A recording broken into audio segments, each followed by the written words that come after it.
Naikkan pajak DPR? Candaan Menkeu Purbaya picu respons mengejutkan dari Dewan.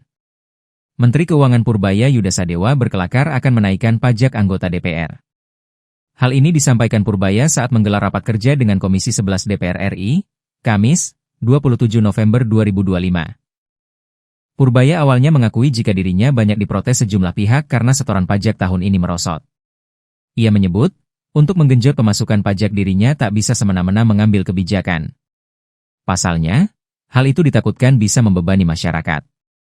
Dirinya lalu berkelakar keputusan paling mudah ialah menaikkan pajak anggota DPR. Kalau saya jawab nggak selesai satu hari nih, kalau mau jawab semua. Jadi akan saya jawab yang berat-berat aja. Ini saya banyak ditegur masalah pajak dan kenapa? Ya, oh? ya terus aja. Ada pajak dan lain-lain. Seolah-olah keadaan normal. Yang perlu kita ingat adalah kita keadaannya nggak normal sampai September kemarin, Oktober aja baru mulai balik, belum keluar dari ketekanan loh. Ini yang coba kita perbaikin. Jadi jangan dihitung sebagai keadaan normal.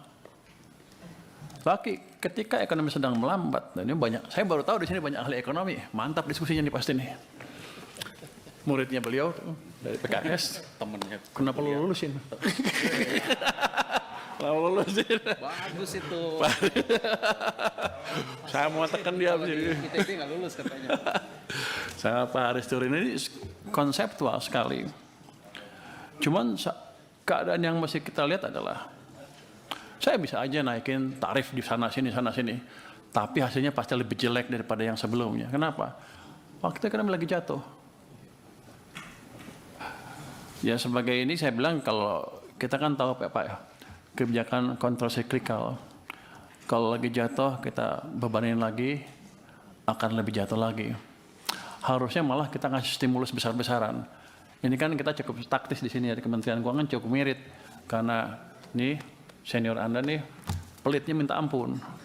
Jangan kasih dengan yang ada aja. Jadi kita optimalkan. Beliau juga pelit sama aja.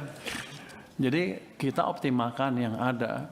Jadi kita optimalkan uang yang ada untuk menciptakan perbaikan ekonomi dan alhamdulillah sekarang sudah mulai terlihat.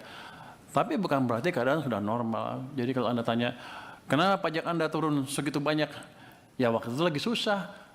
Kalau bisnismen lagi susah dipajakin ribut pasti kan. Uangnya juga nggak ada. Orang lagi rugi. Jadi itu yang mesti ditaruh di kepala kita bersama-sama ya. Emang saya akuin pengumpulan pajak masih di bawah target. Akan kita perbaiki ke depan. Tapi tolong diingat juga sampai September, Oktober itu kita enggak ideal kondisinya. Kalau saya lihat gambar uang tadi, coba kasih lihat gambar pertumbuhan uang, itu sudah cukup lama sebenarnya dari 2004. Jadi ekonomi kita masih susah. Apa mau kita tekan masyarakat kita, pengusaha kita pasti hancurnya. Jadi tolong dipertimbangkan juga hal itu. Saya juga pengennya pajaknya maksimal ini. Tapi ketika kita masih memberi stimulus ke ekonomi, saya belum memberi stimulus yang besar ya. Saya hanya memaksimalkan, mengoptimalkan uang yang ada supaya ekonomi bisa recover itu. Dalam keadaan seperti itu, acuan-acuan yang normal, penilaian dalam keadaan yang sehat menjadi tidak pas, Pak. Jadi saya juga mau kalau bisa kita hajar, terutama anggota DPR pajaknya kita naikin ya. Saya digebuk nanti, atau Pak Tommy atau Pak ini. Cuman nggak seperti itu kondisinya. Ketika uang kita seperti ini kan sebetulnya 2003 udah direm nih, 2004 ke sini. Ini udah negatif pertumbuhan uang kita. Kita susah. Cuman waktu itu kita semua belum sadar dan saya sekarang mencoba memperbaiki ini dan itu pun masih belum optimal karena kan fiskal masih ada sisi mesin ekonomi kita yang belum membantu dari sisi moneter. Ini injeksi positif masih dari sisi fiskal aja. Sekarang tumbuhnya mungkin dengan injeksi tambahan 10% lebih mungkin sekarang. Tapi kan uang di bank sentral masih banyak, boleh ngomong gitu ya. Mereka menyerap uang dari perbankan 1.000 triliun sekarang di SRB dan open market operation-nya. Kalau dia bantu sedikit aja, lebih bagus lagi. Ini kan saya pikir dalam keadaan sekarang tumbuh 20% untuk M0 masih bisa ditolerir tanpa menimbulkan inflasi yang berlebihan atau tanpa menimbulkan ekonomi kita kepanasan. Kan yang situ di bawah Komisi 11 juga. Coba dia diketok-ketok sedikit biar kita bisa jalan bersama gitu. Tapi kita Pak Menteri, rencana kita memang mengagendakan untuk rapat KSSK Pak di Komisi 11 Pak. Oke, kalau nanti boleh bicara bebas, kita debat itu bebas-bebas. Kita berikan kewenangan penuh untuk Bapak sebagai koordinator untuk membicarakan apa saja Pak. Terima kasih atas dukungannya Pak Ketua. Kan ini bukan buat kita, tapi bukan saya, bukan buat DPR, tapi buat seluruh masyarakat kita. Gimana caranya supaya kita bisa tumbuh cepat sesuai dengan rencananya tadi. Kalau melihat itu tadi masukan dari Pak Dolvi, ya itu kan semua angka-angka dari apa? RPJMN ya. RPJMN kan banyak sektornya Pak ya.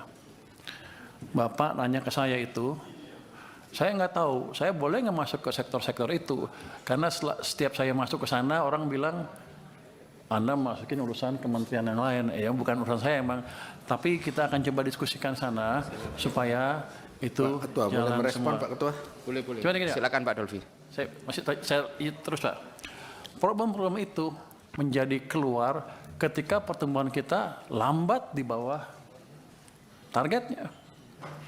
Ketika tumbuhnya cuma 5%, ya begitu.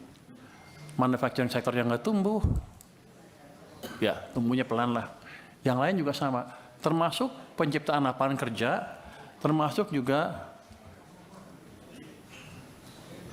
penguatan kelas menengah kita. Kalau 5% ada begini-begini aja, nggak tumbuh. Makanya ke depan saya ingin uang yang ada, APBN yang ada bisa maksimal mendorong pertumbuhan ekonomi sehingga ada penciptaan lapangan kerja yang betul bukan non formal, yang betul-betul formal sektor yang disorot oleh Pak Dolvi tadi. Tanpa pertumbuhan ekonomi yang memadai, kita susah menciptakan lapangan kerja yang berkesinambungan untuk orang-orang yang bisa bekerja formal. Kalau non formal kan kita nggak tahu kesejahteraannya bisa naik terus apa enggak. Tapi itu modalnya adalah pertumbuhan ekonomi yang lebih cepat. Ini saya baru dorong yang ini kan, yang ada di tangan kita dulu. Ke depan kita akan pastikan iklim investasi akan lebih bagus lagi. Kementerian Perekonomian sudah melaunch Satgas percepatan ini ekonomi, pertumbuhan ekonomi. Kemarin sudah dibicarakan masalah penyerapan anggaran, sekarang dimonitor tuh anggaran pusat tuh seperti apa, penyerapan seperti apa. Semua menteri ada di situ, dan kalau nggak lambat, kalau penyerapan lambat mulai ditegur katanya. Jadi bukan saya lagi yang tegur, tapi Kemenko dengan seluruh kementerian yang ada di sana. Ada 26 kementerian yang terlibat di Satgas tersebut. Nanti yang